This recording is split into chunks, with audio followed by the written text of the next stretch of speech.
myself နဲ့ by myself ကဘာကွာခြားချက်ရှိလဲပေါ့နော်တခုခုလုပ်တယ်ဆိုရင်လည်းဒါကိုယ့်ကိုလုပ်တယ်ဆိုတဲ့အဓိပ္ပာယ်မျိုးပဲထွက်တာဖြစ်ပါတယ်အဲ့တော့သူကနည်းနည်းလေးတော့ကွာခြားချက်ရှိပါတယ်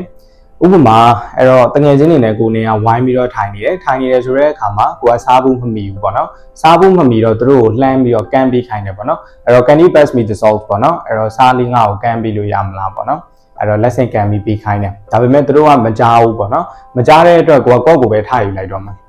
ကိုကဒါစားကိုကိုယ့်ကိုပဲယူလိုက်တယ်လို့ပြောမှာဖြစ်တဲ့အတွက်အဲ့တော့ I took the salt myself လို့သုံးပြရမှာဖြစ်ပါတယ်အဲ့လိုကိုယ့်ကိုကူညီပေးမဲ့သူတွေရှိတယ်ဒါပေမဲ့ကိုယ့်ကိုလုပ်တာဖြစ်ပါတယ်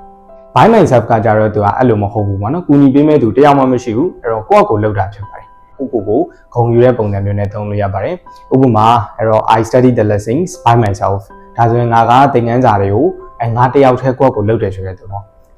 Okay ဆိုတော့အားလုံးကြိုးကြည့်သွားမယ်လို့ယုံကြည်ပါတယ်